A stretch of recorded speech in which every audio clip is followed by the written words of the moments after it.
Hello बच्चों, विद्या वाहिनी channel में आप सबका स्वागत। मैं संजीवनी शिंदे आज लेकर आई हूँ हिंदी व्याकरण का पाठ। बच्चों, हमने हिंदी व्याकरण में बहुत सारे पाठ देखे हैं और आज देख रहे हैं मुहावरे और कहावतें। मुहावरे और कहावतें के मैंने 3 भाग में वीडियो बनाए हैं। आज हम देखेंगे पहला भाग। अब देखो बच्चों, पहले देखेंगे मुहावरे किसे कहते हैं। मुहावरा कहते हैं जब कोई शब्द समूह अपने सामान्य अर्थ को छोड़कर किसी विशिष्ट अर्थ में प्रचलित हो जाता है तो उस शब्द समूह को मुहावरा कहते हैं।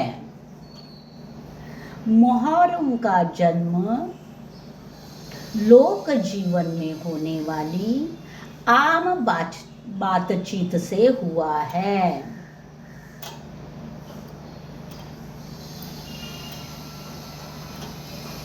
कभी कभी हम किसी बात को लाक्षणिक भाषा में कहते हैं।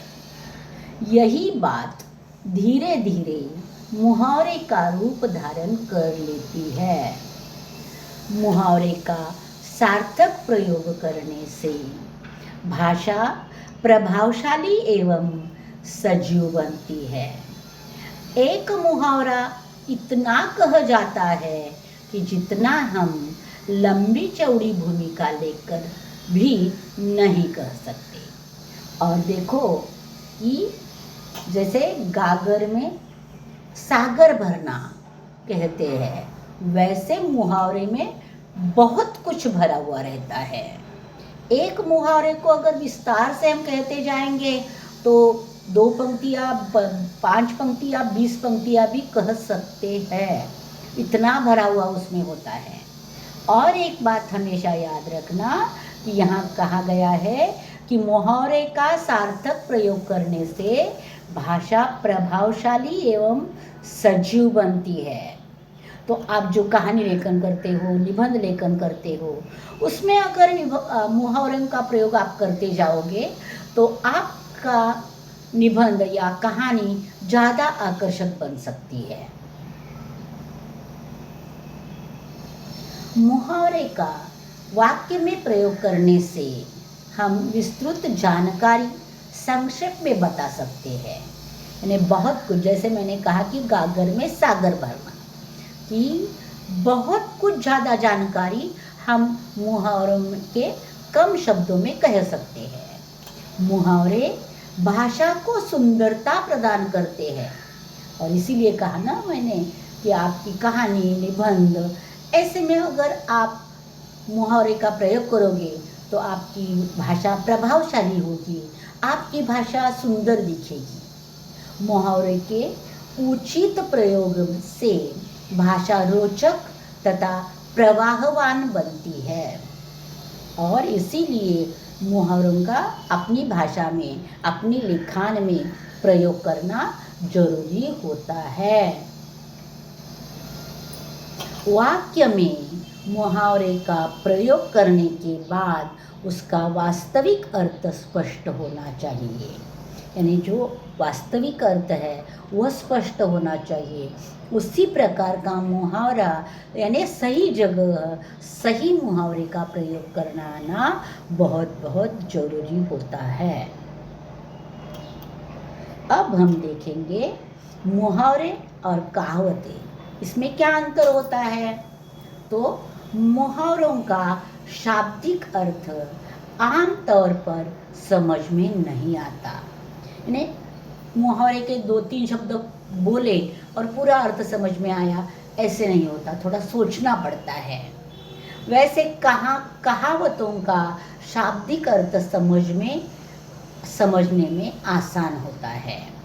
और कहावत कैसे, पूरी कहावत हमने पढ़ ली तो उसमें बहुत सारे शब्द होते हैं, कहावत एक वाक्य ही होती है ना, तो उसको अगर हमने पढ़ा तो हमें बहुत कुछ अर्थ समझ में आता है।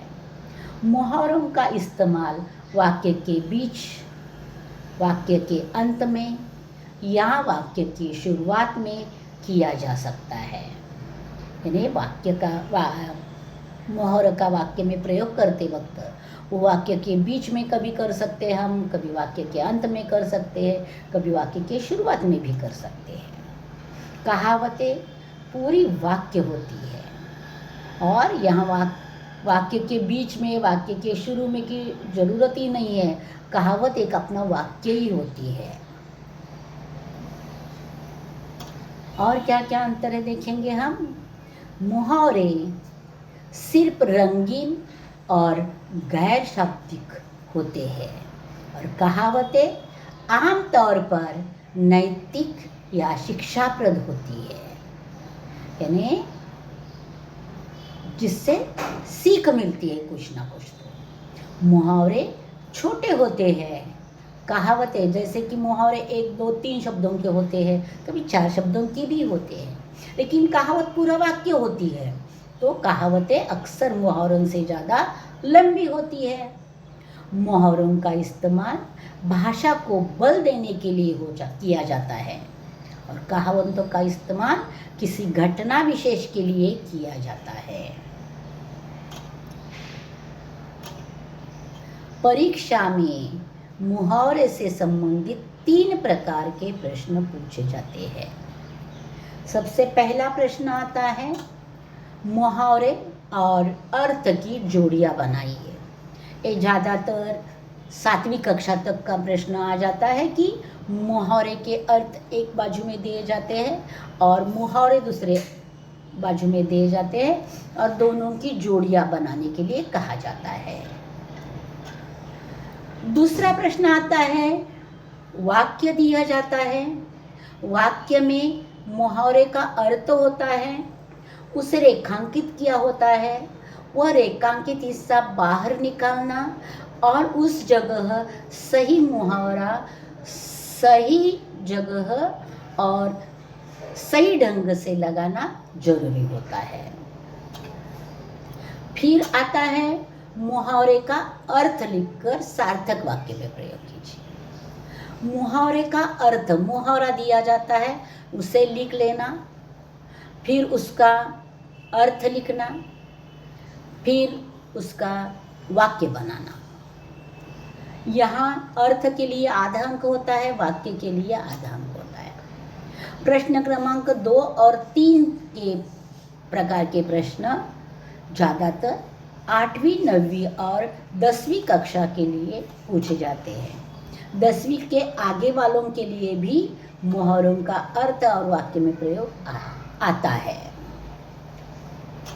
अब हम एक एक करके एक एक प्रश्न विस्तार रूप से देखेंगे।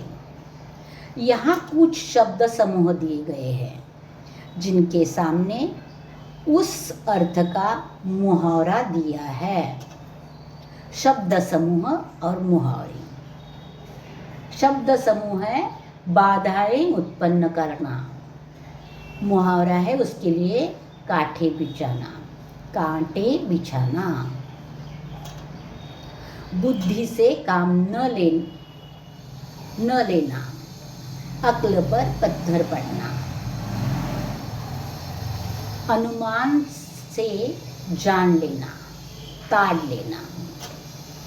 उदास होना, मुंह लटकाना।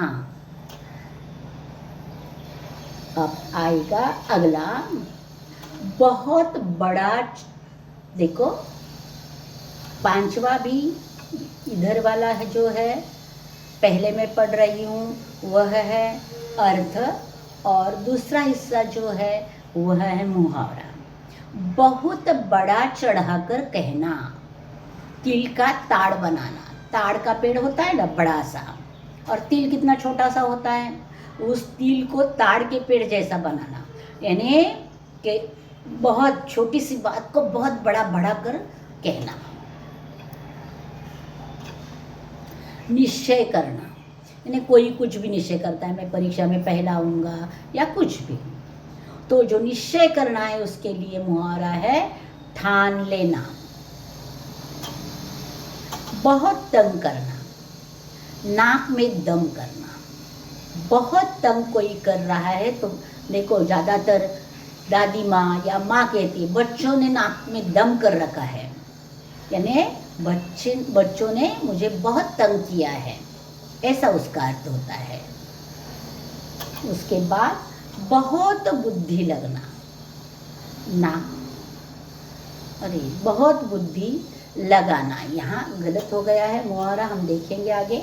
निश्चिंत होकर सोना, घोड़े बेचकर सोना, यानी जैसे कि एक व्यक्ति है, उसके पास बहुत सारे घोड़े, तो उसकी देखभाल करना पड़ता है, उनको कभी पानी देना पड़ता है, कभी चारा देना पड़ता है, तो उसी काम में लगा रहता है।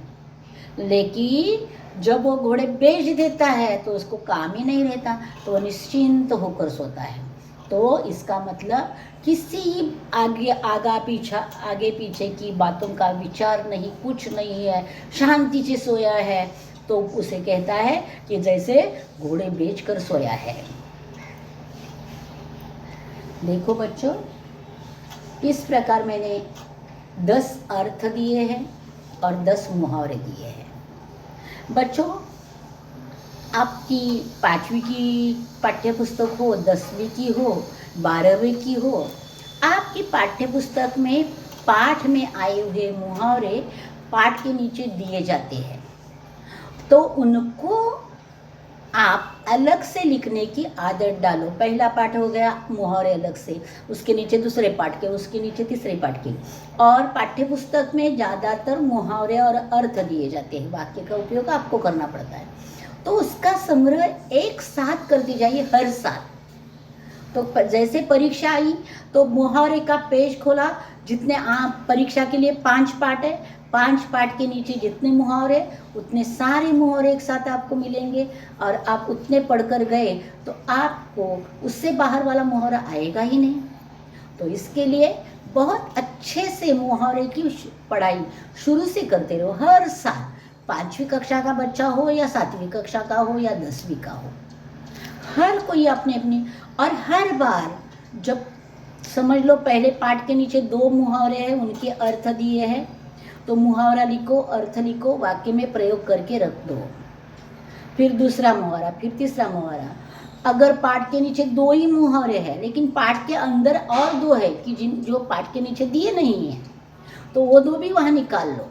ऐसी आदत आप डालोगे तो आगे जाकर जब 11वीं 12वीं या कोई कॉम्पिटिटिव एग्ज़ाम में आप हिंदी की तैयारी करोगे तो आपके लिए यह काम बहुत आसान और महत्वपूर्ण हो जाएगा। तो हमने यहाँ मुहावरे का पहला प्रश्न देखा है। भाग 1 यहाँ मैं समाप्त कर रही हूँ। मुहावरे और कहावतें भाग 2 लेकर मैं जल्दी ही आऊँगी, इंतज़ार में रहना। धन्यवाद बच्चों।